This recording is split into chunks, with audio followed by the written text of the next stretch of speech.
नमस्कार विद्यार्थियों, मैं बद्री विशाल चारण, सहायक आचार्य इतिहास, राजकीय महाविद्यालय पिनवाड़ा। जैसे कि आपको विदित है, हमने बीए द्वितीय वर्ष के काफ़ी विषयों को अपने पिछले कुछ वीडियो लेक्चर्स में क्लियर किया था। पिछली बार हमने देखा कि किस प्रकार ब्रिटिशर्स की भारत में स्थापना हुई, उन्होंने स्थानीय राजाओं को परास्त किया, व उसके बाद किस प्रकार ब्रिटिश आर्थिक नीतियों के चलते भारतीय अर्थव्यवस्था में व्यापक परिवर्तन आए। आज उसी कड़ी में हम अपने वीडियो लेक्चर्स की सीरीज में आगे बढ़ते हुए एक महत्वपूर्ण टॉपिक बीए द्वितीय वर्ष के भू राजस्व बंदोबस्त का अध्ययन करेंगे। मैं यहाँ पर विद्यार्थियों को यह बता देना चाहूँगा कि यह विषय आपके एग्ज़ाम की दृष्टि से व आगे आने वाले समय में जब भी आप प्रतियोगी परीक्षाएं देंगे तो उसकी दृष्टि से काफ़ी इम्पोर्टेंट है, क्योंकि प्रायः देखा गया है कि बीए द्वितीय वर्ष की वार्षिक परीक्षा अर्थात जो आपके अंत में ली जाती है, उस परीक्षा में इस टॉपिक से 2 छोटे सवाल व एक बड़ा सवाल अक्सर पूछा जाता है।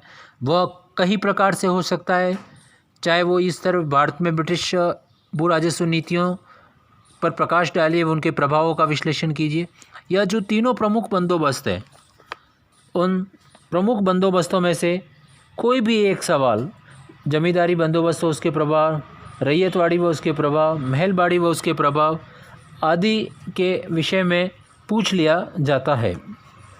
अतः साथ ही छोटे सवाल अक्सर जैसे जमींदारी बंदोबस्त किसने प्रारंभ की, रैयतवाड़ी कहाँ लागू हुई, कौन सी प्रणाली कितने क्षेत्र में लागू थी, इनके क्या प्रभाव थे, यह प्राय छोटे सवाल पूछ लिए जाते हैं। तो उसी कड़ी में हम आगे बढ़ते हुए आज अंग्रेज़ों की भू राजस्व व्यवस्था व उसमें जमींदारी बंदोबस्त का अध्ययन करेंगे। आयात मालगुजारी की नीति। आयात के लिए भारतीय दस्तकारों के तथा दूसरे माल खरीदने, पूरे भारत की विजय का खर्च उठाने और ब्रिटिश शासन को मजबूत करने और आज के हिसाब से बहुत अधिक वेतन देकर ऊंचे प्रशासनिक तथा सैनिक पदों पर हजारों अंग्रेजों को नियुक्त करने भारतीय प्रोग्रामों और दूर दराज के क्षेत्रों में उपनिवेशवाद की पूरी पूछ करने के लिए आवश्यक और आर्थिक प्रशासनिक खर्च उठाने के लिए कंपनी को भारतीय राजस्व की आवश्यकता थी। इसका मतलब था भारतीय किसानों के लिए करों के बोझ में भारी बढ़ोतरी। वास्तव में 1813 तक प्रशासन और न्याय प्रणाली में जितने भी महत्वपूर्ण परिवर्तन हुए, उनका लक्ष्य मालगुजारी का संग्रह बढ़ाना ही था। कंपनी के व्यापार और मुनाफों के लिए, प्रशासन के खर्च के लिए तथा भारत में अंग्रेजों के प्रसार हेतु युद्धों के खर्च के लिए धन जुटाने का भार मुख्यतः भारतीय किसान अर्थात रैयत को ही उठाना पड़ा। असल बात यह है कि अंग्रेज किसानों पर करों की भारी बोझ डाले बिना भारत जैसे विशाल देश को जीत ही नहीं सकते थे। जैसा कि आपको विदित है, भारत एक आज भी कृषि प्रधान देश है, जहां प्रत्यक्ष और अप्रत्यक्ष रूप से लगभग 60% लोग कृषि पर आश्रित है। तो यह बात लगभग आज से 200 साल 250 साल पुरानी है।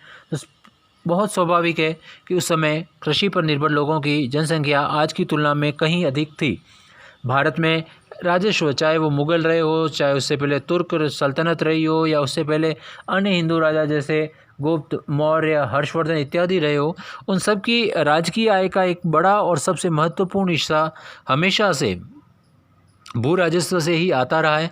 इसी प्रकार अंग्रेज यद्यपि एक व्यापारिक ब्रिटिश ईस्ट इंडिया कंपनी एक व्यापारिक कंपनी थी, उनका मुख्य उद्देश्य भारत के साथ एक लाभप्रद व्यवसाय करना था, किंतु अभी भी जब इन्होंने एक बार प्रशासनिक क्षेत्रों को जीतना प्रारंभ किया, इनकी भूमिका व्यापारिक कंपनियों से आगे बढ़कर एक प्रशासनिक गवर्नेंस या शासन की स्थापना हुई, तो इनके लिए यह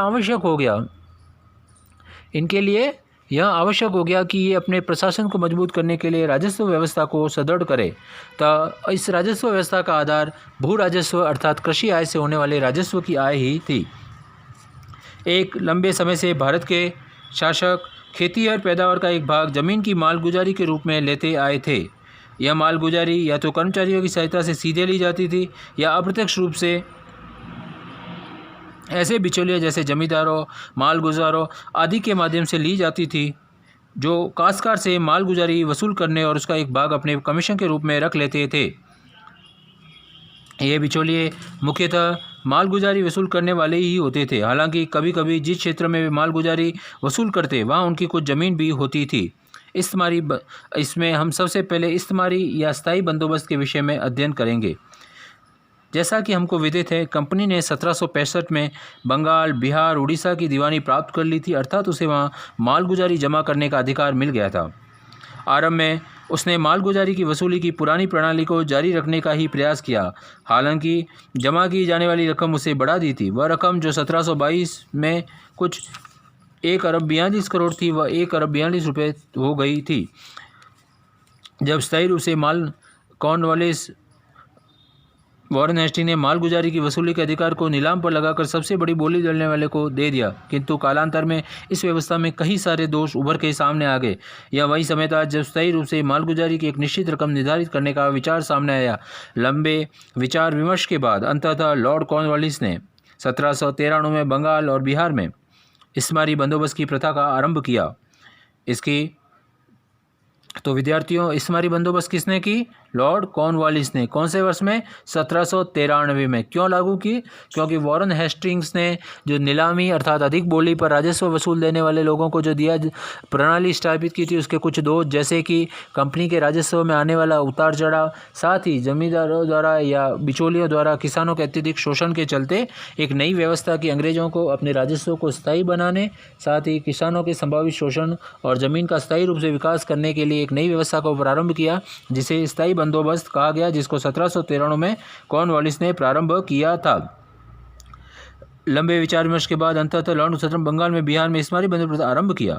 इसकी 2 खास विशेषताएं। पहली, यह कि जमींदारों और मालगुजारों को भूस्वामी बना दिया गया।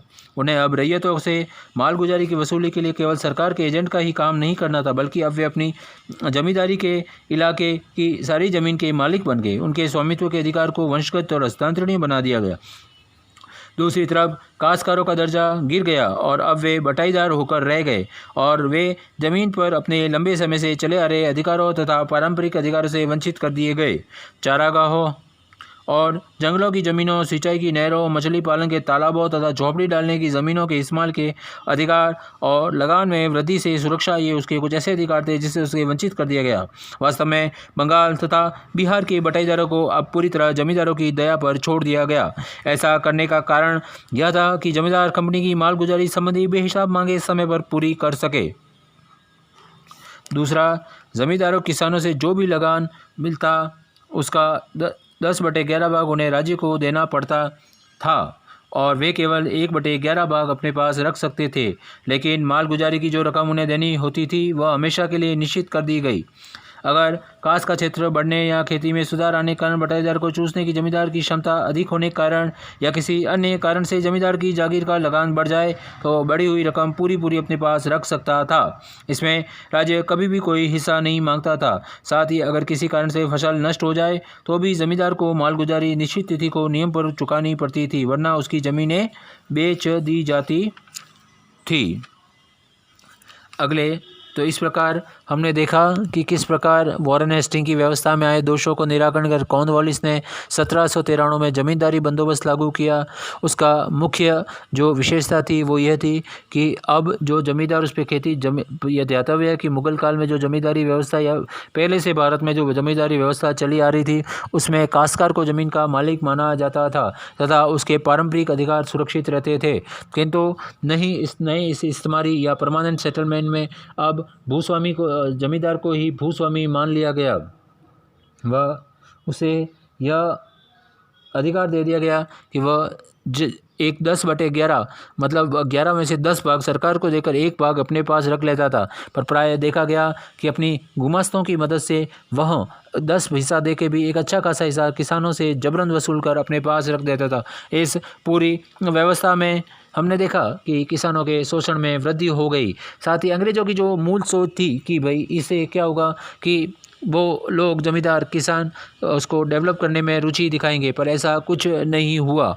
अगले अपने लेक्चर में हम इस इस्तेमारी बंदोबस्त को अंतिम रूप से पढ़ेंगे, जिसमें हम इसके अन्य प्रोविजंस, इसमें अंग्रेज़ों की सोच, इसके परिणाम